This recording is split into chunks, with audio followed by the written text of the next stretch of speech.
Hello everyone, and thank you for joining me today. In this video, I want to talk about historical fiction books. So basically, this is going to be a pretty casual, chatty video in which I discuss some of the historical fiction books I read in the past couple of years and just reflect on why I did not enjoy them as much as I thought I would. Considering also the fact that I used to love reading historical fiction when I was growing up and in my early 20s. And I used to enjoy it a lot more than I do today. And looking at my Goodreads read shelf, I realized that there's a common thread to the historical fiction books I picked up and I didn't like. And that common thread is also that they are written with a dual narrative. So it feels like the books are written where there's separation from one part of the book to the next, but the two different timelines or two different sets of people, and just the story kind of connects in some way, or just going back and forth with the in time and following one particular person, but that the majority of the story is taking place in both timelines, so it feels like 50-50 more or less. Because of course this going back and forth in time is is used in a lot of books, especially murder mysteries, and I really enjoy reading those every once in a while. But there, when you go back in time, it's just like snippets of the stories are taking place in the past, and then the majority of the story takes place at present, where we follow one timeline, one plot line. I realized this when Lauren from Reading with Macard has posted her wrap-up in which she was talking about Washington Black, because I also read that book and I completely agree with what she said, because she said she felt like she was reading two different books, and I was like, you know, I had kind of a light bulb moment, because that is exactly the reason why I did not enjoy all the other historical fiction books I read these past 2 years. So when you think about Washington Black, you have completely two, you can separate the book in two volumes in which you follow the same character, but there's a distinct plot line as to both of these stories, and I just couldn't reconcile with these two different, you know, plot lines, and that the fact that they were part of the same book. I don't know, I just felt disconnected, especially when reading the second part of the book. Because in the first part, when we follow Washington Black and he's growing up at the plantation and we follow his life there, that felt like a pretty great, well-developed story. And it was going a certain way. And then when we came to the second part, it felt like it went in a completely different way, and I just couldn't reconcile these two different books in my head, so to speak. I also tried to, and failed partly, with Isabel Allende this year. So I found that she is such a prolific writer, and she writes these amazing historical fiction books, apparently, because there's such a hype around her on BookTube, and she generally seems to be a popular writer and people seem to enjoy her books. And then I DNF'd one of her books and I finished the other, but I kind of forced myself to finish it for a challenge I had. So basically, I started with one of her more popular novels, which is The Long Petal of the Sea, and I DNF'd it. I just could not get into it.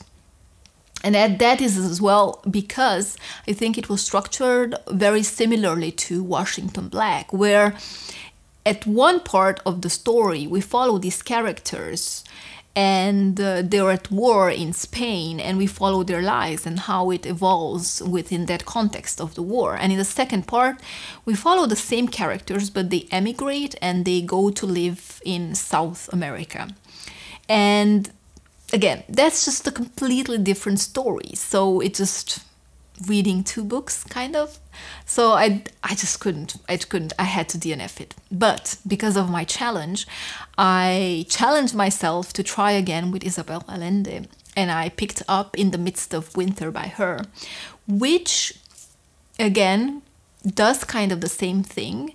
What she does here is that in the present timeline, we follow this group of people who kind of come together because of this murder mystery. And at the same time, we go back and forth and we follow these people and their lives. And they came from different countries in South America. So again, why the separation and why the murder mystery at the present? It doesn't make sense. It feels like the author, really what the author tried to do is present a variety of people and the diverse people living in the US coming from these South American countries and how different their backgrounds were and what issues they faced either politically or socially within these countries, between the countries of their origin. And it just didn't work for me. Why the need to add the murder mystery to the present? It just didn't make sense to the story, I believe. But maybe that's just me. I feel like she's such a popular writer, so I shouldn't bash her, but it's just not for me. I really enjoyed the part where we were looking at the backgrounds of these people. I feel like those type of stories are the ones I really enjoy and seek out. But mixing it with a completely different genre, I just couldn't. I also tried to read Unsheltered by Barbara Kingsolver. So Barbara Kingsolver, I think she's one of those writers really popular outside of BookTube. I don't really hear about her, but she has these amazing chunky novels which are kind of everywhere, and one of those authors everyone has heard about, even if not following BookTube. And I tried this book by her and I immediately DNF'd it. I don't know, actually I don't know how far along I was in it, but I couldn't really gel with it, especially because of these, again, dual timeline situation. So basically in the present we follow this family and we follow how they struggle with life, and in the US, even if they have really good education and seemingly good jobs, but they just can't make ends meet. So we follow them, but also at the past we follow this woman who is living in the same house they're living in the present, but we follow her life. And she is really into plants and botany, and we follow how she discovers different plants and her role within this scientific field, I feel. I don't know much about it, of course, because I have DNF'd it, but these two different timelines and two different people felt so disconnected from each other that placing them in the same house and building a story around them, it just didn't really make sense. Now maybe this book completely turned around and became absolutely fantastic after I DNF'd it, but I just couldn't be bothered. Next I have maybe 2 or 3 more I want to talk about, and one of them is The Confessions of Frannie Langton by Sara Collins. This was so hyped when it came out, and the story sounded also like one pretty amazing one, so I picked it up. And again, I was disappointed because of the same dual narrative going back and forth in time, where Frannie was at the plantation living as a slave, but at the present she was living in London and she was a servant, so she wasn't a slave because slavery was abolished at that time in London.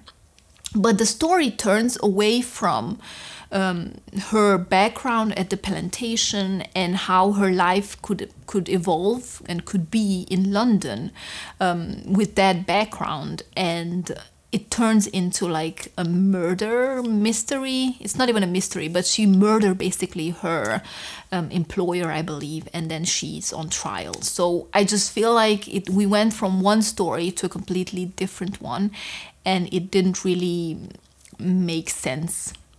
And then Alias Grace by Margaret Atwood was kind of built in the same way, because there also we follow the story of a murderess. This was based on actually real events which happened in Canada in the mid-1800s, I believe. And here as well we follow Grace, who is at the present in like incarcerated, she's in prison.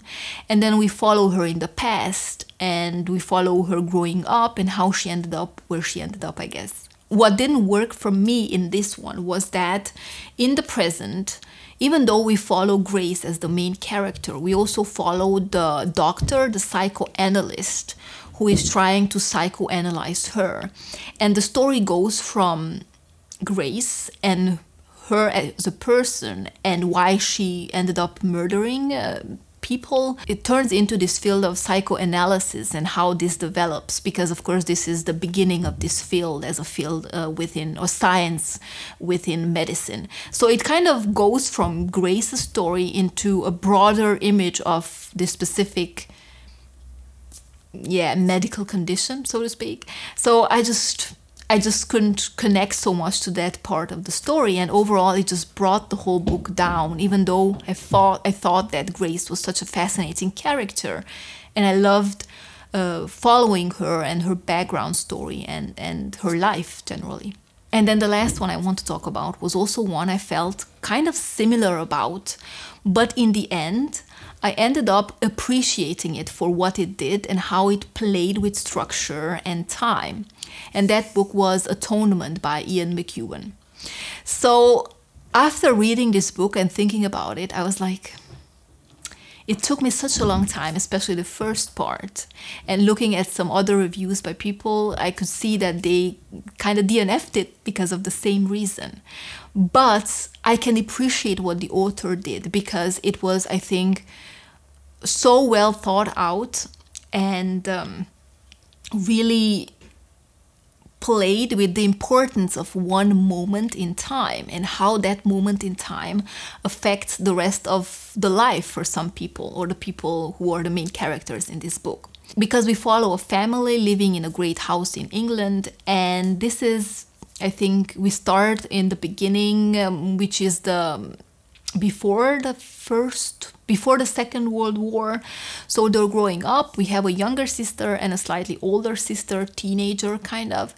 And the younger sister notices a moment from a window of their house, and between her sister and a young man, and she completely misunderstands what's happening. And that part of the story was stretched out, I think, for 200 pages in the book. And it felt like that was such a short amount of time. And it felt like it was so written down in so much detail. And then we moved from that moment, which was stretched out and written down in so much detail, to some 20 years later or 10 years later, when we follow the same characters, and there's the Second World War and they're participating in it, and so on and so forth. And I just felt at the end that it was so masterfully written, and how that one fraction of a time, of maybe 1 minute of your existence, can completely alter your whole life path and the ones around you as well.